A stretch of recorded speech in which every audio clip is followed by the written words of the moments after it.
नमस्कार. महासागरच्या खरीखरीमध्ये मी ऐश्वर्या शिंदे आपलं स्वागत करते, जिथे तुम्हाला मिळेल चालू घडामोडींच्या नवीन दिशा आमच्या नजरेतून. 2 वर्षांपूर्वी दिल्लीच्या सीमेवर शेतकऱ्यांच्या एका प्रभावशाली नेत्याने सुरू केलेले आंदोलन सरकारने दिलेली आश्वासने अंमलात येतील असे वाटल्यामुळे रद्द केले गेले होते. त्यावेळी शेतकऱ्यांच्या मागण्यांसाठी कमिटी नेमण्यात आली होती.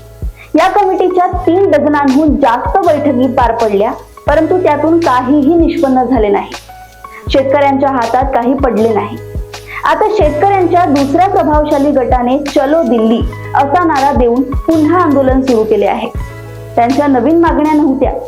सरकारतर्फे जे आश्वासन देण्यात आले होते ते त्यांनी पाळावे हीच प्रमुख मागणी होती. शेतकऱ्यांना कोणत्याही परिस्थितीत दिल्लीला येऊ द्यायचे नाही हे सरकारने ठरवले होते. त्यामुळेच पंजाबच्या सीमेवरून हरियाणात प्रवेश करणे या ट्रॅक्टरधारी शेतकऱ्यांना अशक्य व्हावे म्हणूनच प्रचंड मोठ्या प्रमाणावर अडवणूक करण्यात आली. इकडे सरकार चर्चेच्या फेऱ्यावर फेऱ्या करीत आहे, तिकडे एका तरुण अल्पभूधारक शेतकऱ्याचा मृत्यू झालाय. आणखी एका शेतकऱ्याला प्राण गमवावे लागले आहेत. शेतकऱ्यांची जी किमान आधारभूत किमतीची मागणी आहे त्या बाबतीत सरकारने कायदा करावा ही मुख्य मागणी आश्वासन देऊनही मान्य केली गेली नाही. भारतरत्न डॉक्टर स्वामीनाथन यांनी उत्पादनाचा खर्च आणि त्यावर 50% नफा मिळाला पाहिजे असे सूत्र ठरवले होते. बहुधा ते सूत्रही पाळण्यात आले नाही.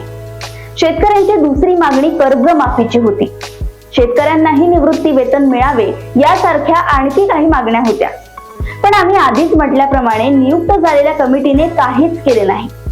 अजूनही सरकार आणि आंदोलन करणारे शेतकरी यांच्यात फेऱ्यांवर फेऱ्या होऊन शेतकऱ्यांवरील संकटांचा फेरा काही टळत नाही असे दिसते. सरकारने काहीच केले नाही असे नाही. शेतकऱ्यांना वर्षाला 6,000 रुपये, पीक विमा योजना वगैरे सुरूच आहे.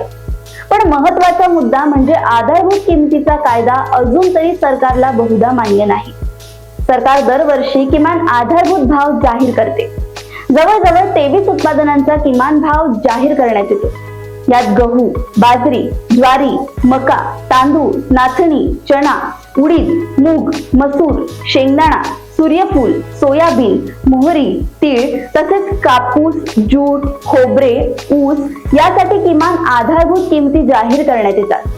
अडचण अशी आहे की एखाद्या पिकाचे उत्पादन वाढले तर त्याच्या किमती आपोआप कमी होतात. जर उत्पादन कमी झाले तर सरकार आयात करून शेतकऱ्यांच्या हिताआड येते. सरकार कोणाचेही असले तरी शेतकऱ्यांना हाच अनुभव आलाय.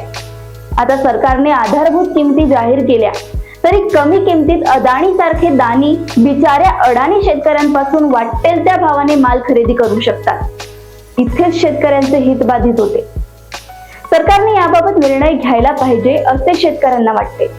यासाठी सरकारने जी अडचण सांगितली ती अशी की सरकारने जर आधारभूत किमतीचा कायदा केला तर सरकारला 9-10 लाख कोटींची व्यवस्था करावी लागेल. पण हे भ्रामक आहे. आज अदाणी सारखे बडीप्रस्थ आश्वासने देऊनही शेतकऱ्यांना तेवढा भाव देत नाही. अदानीच्या मोठमोठ्या गोदामात 10 रुपयांचा माल घेऊन त्याचे 20 रुपये करायची जी शक्कल आहे ती शेतकऱ्यांना नाडत आहे. शेतकऱ्यांची व्यथा केवळ आपल्या देशात आहे असे नाही. ज्या काळात आपल्याकडे आंदोलनाची घोषणा झाली अगदी त्याच वेळी फ्रान्समध्येही शेतकऱ्यांनी आंदोलन केले. त्यानंतर ब्रुसेल्समध्ये युरोपियन युनियनच्या सभागृहाबाहेर शेतकऱ्यांनी ट्रॅक्टरसह प्रखर निदर्शने केली. किंबहुना त्या सरकारने ती करू दिली. युरोपमधील प्रगत देशातही शेतकऱ्यांच्या नावावर भलतेच कायदे लादले जात आहेत. यामुळे युरोपातील शेतकरीही आता अत्याधिक दुःखी आहेत. म्हणजेच भारतातील शेतकऱ्यांचे आंदोलन जगातील एकमेव आंदोलन नाही. सर्व जगभर शेतमाल स्वस्त मिळावा म्हणून मोठमोठे उद्योगपती सरकारच्या उरावर बसून आपल्या फायद्यासाठी धोरणे मंजूर करून घेतात. आतापर्यंत मुकी बिचारी कोणीही हाका अशी शेतकऱ्यांची अवस्था होती. पण आता शेतकरी जागतिक पातळीवर खरोखरच जागृत झालाय. या अन्नदात्याला कितीही दाबले तरी केला जरी पोट बळेची खाले, ज्वाला तरी ते वरती उफाळे. याप्रमाणे शेतकरी आपल्या मागण्यांसाठी दिवसेंदिवस अधिक तेजाने तळपत आहेत. यामुळेच आता गरीब बिचारा समजला जाणारा शेतकरी जीवावर उदार होऊन आपल्या डोक्यावर उधारी किंवा कर्ज चढू नये म्हणून निर्धाराने लढत आहे. ही लढाई यशस्वी हो अशा आपण शुभेच्छा देऊया. अशाच राजकीय घडामोडी व अपडेट सोबत पुन्हा भेटूया महासागरच्या खरीखरीमध्ये. बघत रहा महासागर. नमस्कार.